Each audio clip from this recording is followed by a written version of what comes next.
And speaking to the topic of Lighthouse, the Hizmet Students' Home, is Alex Morel. Please welcome Alex to the podium. So first, I want to thank the OP Jindal Global University and Indialogue Institution, the organizers, the volunteers, for this great event, for the opportunity to be here. It's been amazing. My fellow speakers, I have learned so far so much. Thank you for your presentations. It's been amazing. I'm going to talk about lighthouses, the Hizmet student homes, which was mentioned before, so I'll pick up from there and I'll continue on there. All right. And I have everything written. That way I don't do what I'm doing now that is like, it's like that. Yeah, but please keep track of me. Yeah. One of the most fundamental institutions and concepts within the Hizmet movement has been the idea of the student's home, or lighthouses. Since the start of the movement, these lighthouses have served the purpose of, first, providing a welcoming and nurturing environment to students who otherwise might not be able to fulfill their potential. Second, incentivizing academic excellence. Third, through group readings and discussions on the ideas of thinkers like Said Nursi, Rumi, Fethullah Gulen, merging the life of learning of a student with a greater world through active service. The DNA of Hizmet, in great part, has been passed on through these lighthouses. This photo essay I'm about to show, extracted from a more extensive visual portrait of the Hizmet movement, looks at the dynamics of some current student houses. Accompanying the images, I will also share some short accounts, excerpts from conversations with intergenerational participants of Hizmet, which hopefully will provide further context and understanding on the functioning and importance of the student's home.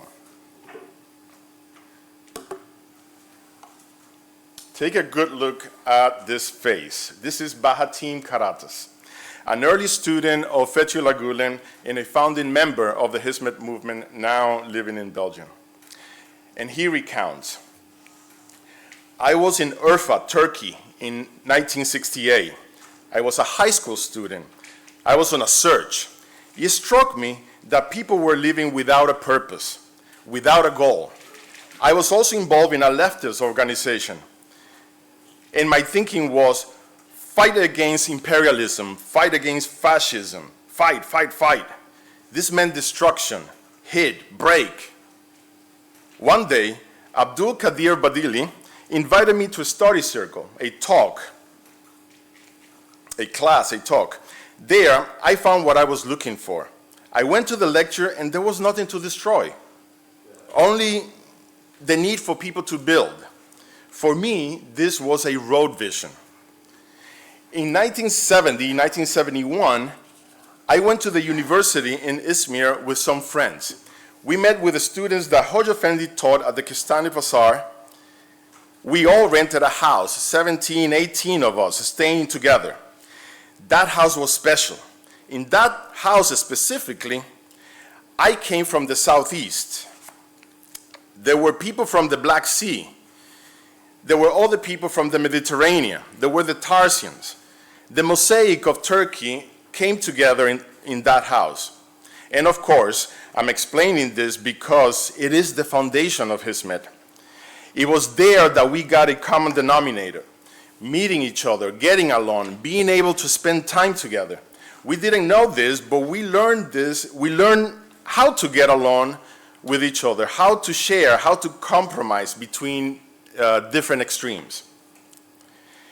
This first house led to two other houses of Hoja Effendi students, which led to the first dormitories that helped prepare students for universities, which led to the creation of high schools, which led to the universities, and all of this now all around the world. Hoja Effendi was raising a new type of person. Education was very important because people, no matter who or from where, are formed through education. And we have always followed this. The first student dorms to prepare students for university entrance were established in the Aegean region. Hoja Effendi and the other abbes were always scanning those days, looking for those young people who had a spark in them, but didn't have the means to be educated. We traveled from village to village. Personally, I visited 138 villages, one by one. At the same time, we got in contact with those that were better off, with rich people, with businessmen that were able to understand our mission. Of course, not everyone was receptive, and we were beaten up a lot in those villages while trying to tell people about this. Explaining, convincing them wasn't easy. Let me tell you about one very important incident as an example. There was a very promising student from a village. I went to convince his father to let him come to a study camp. The father was a tobacco farmer. In the Aegean, they plant tobacco during the February vacation. The year was 1975, and the father said, "I need him to come and plant tobacco. He needs to work in the field the next 25 days. I can't give my son because I can't hire labor, but my son will work for free." I said to the father, "I am the teacher of the child. If I bring 5 of us and work for 5 days, that will be equivalent to the 25 days in your field. 5 men times 5 days for the 25 days your son has to work. That is the price of your son. Would you accept? Then we'll take your son and we'd make him read books." We planted tobacco for a week, and the child read and learned for 15 days, growing his talents. I mean, you could have a very precious seed, but it is useless unless you plant it.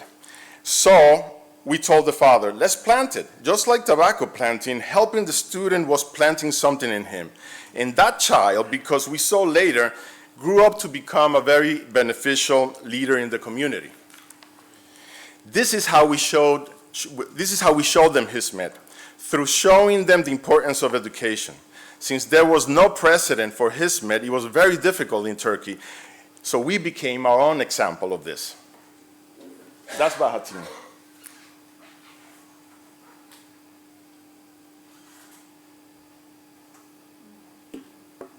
Haladi Shelvi, a pioneer in the Hizmet movement, now living in London.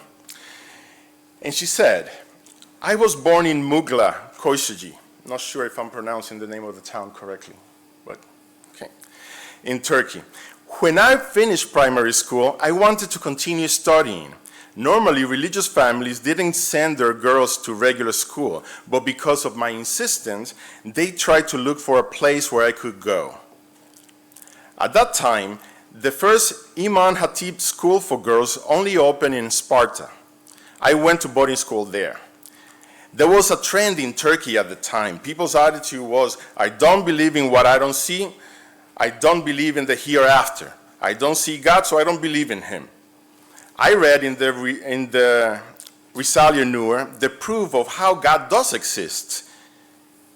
And I was very happy because I believed, even though I couldn't prove it. In 1974, through my uncle, I was introduced to Fethullah Gulen. At that time, there were no writings or no recordings of his sermons. So I got to know him through my uncle's narrations.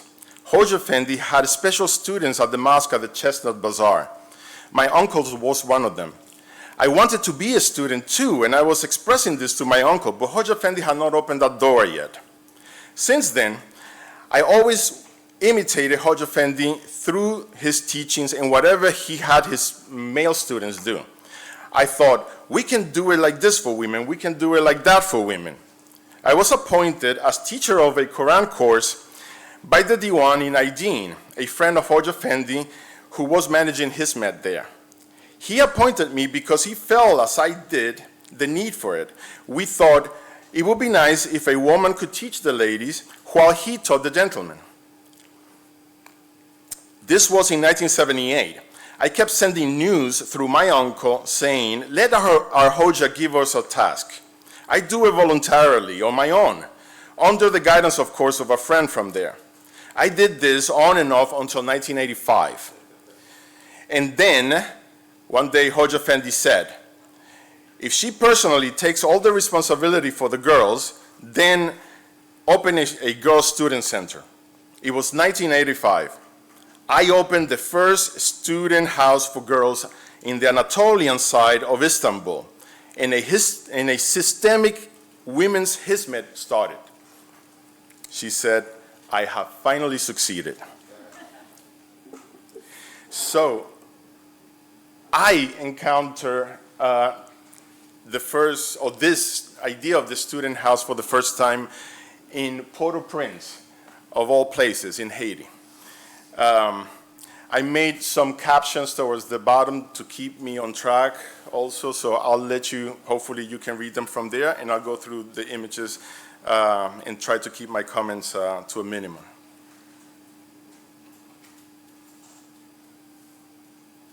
Oops, too fast on this. Okay. So this is Ahmet, a young volunteer, and at this time, really early in the morning, 5:43, waking people up for morning prayer.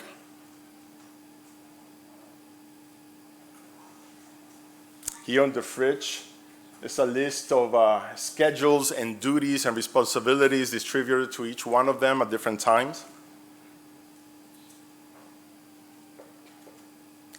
Mustafa on the foreground and Ahmed, that day particularly, they were in charge of breakfast.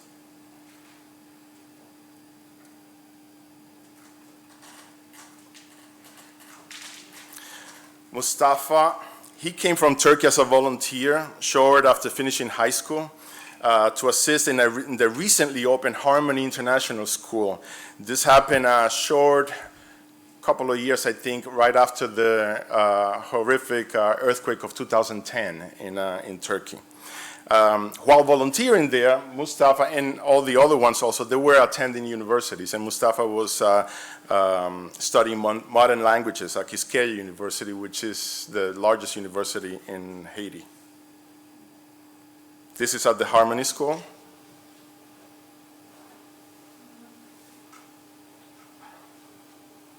Also, as part of the work that they were doing there, these young volunteer students, they would tend to close to 19 different orphanages there, bringing aid that was sent from abroad and other places, but also spending a lot of time with the children.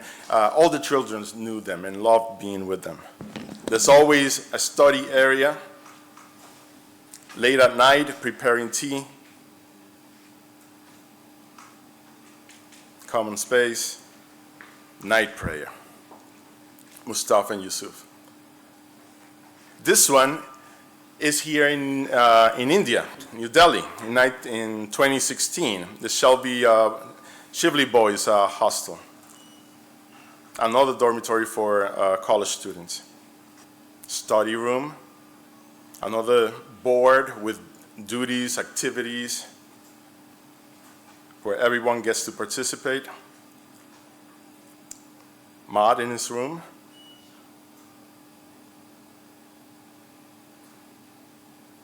Munir, quick, very interesting story. Yesterday I was sitting there where you're sitting there, and right in front of me there's this man, this gentleman there paying attention. He has this great shirt with a lot of lines checkered there, and I kind of recognized him from the back, and his haircut seemed very familiar, but I wasn't completely sure because I couldn't see the front of his face until the end of the presentation. And outside, I went around and I came up to him and said, "Do I know you?" And he looked at me and he said, "Not sure." And he's like, "Is your name Munir?" And I said, "Yeah," he said. It's like, "Did you study economics?" And it's like, "How do you know?" This was 10 years ago. Today, Munir is a professor at one of the universities here in Delhi teaching economics. Yeah, it's really nice. It was a great surprise. Alex, sorry, time to conclude. Time to conclude. All right, we leave it there. Thank you very much.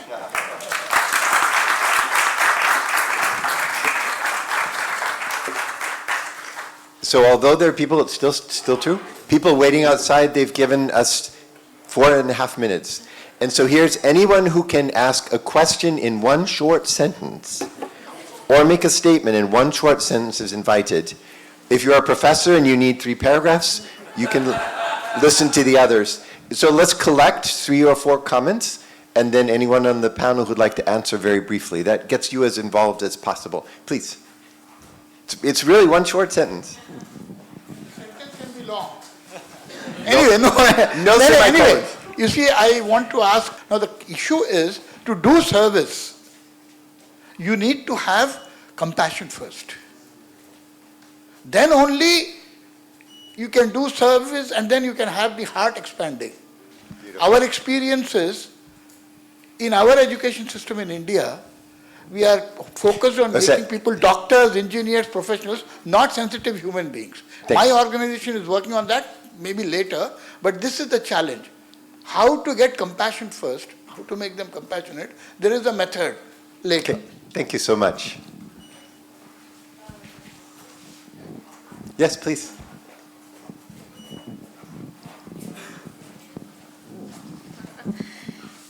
Just quick, coming from the brain concept, we are not using our brain's full capacity, because if we are, we will be not functioning anymore. If we connect these two from scientific perspective, but from philosophical perspective as well, what do you think what will happen, or can we also use this framework for the heart itself? What do you think, is it possible to use 100 capacity of our heart and in the framework that you explained with the education and compassion? Beautiful question. Please notice that Professor Kate Middleton is also still with us, if you'd like to ask the professor something. Was that hand in the back row? Yes, I see. Oh, there's one first. Okay. These are our last 2, and then we'll have the panel respond, and then maybe she'll stop me. Thank you to Professor. I'm sorry, it's going to be very, very short, though, or else I have to take away the microphone.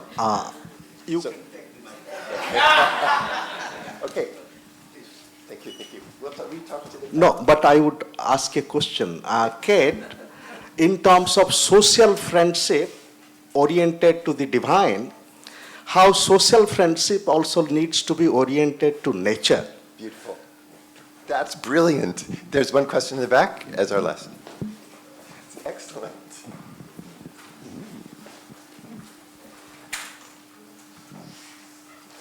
No question?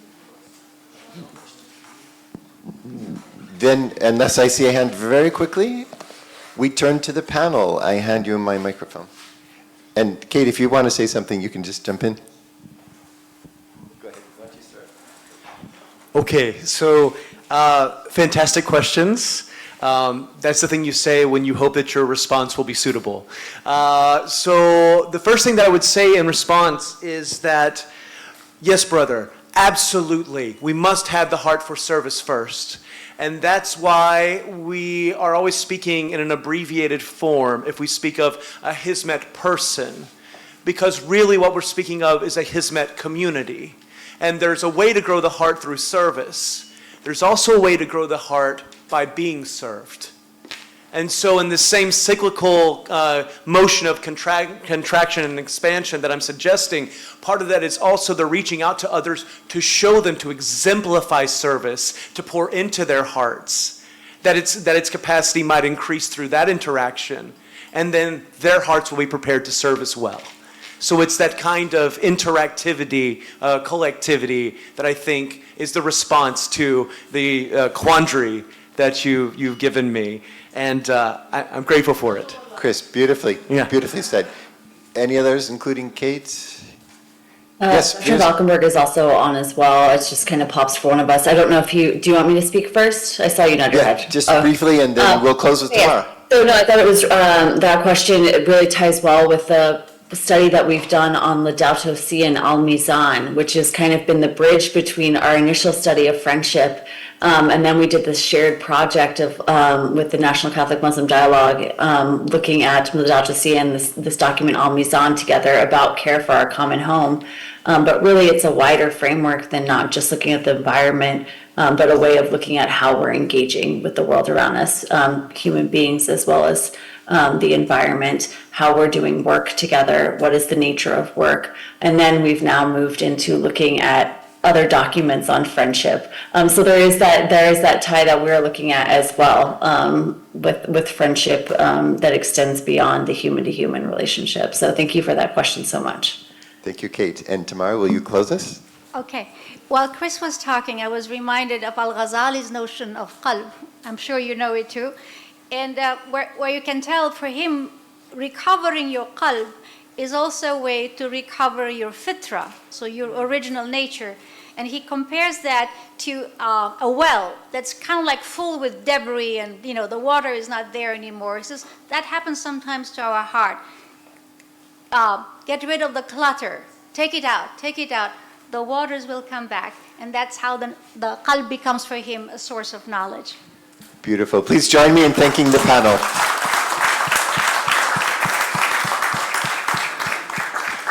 The final panel begins in just 2 minutes, and so we hope you'll stay for the final panel of the day.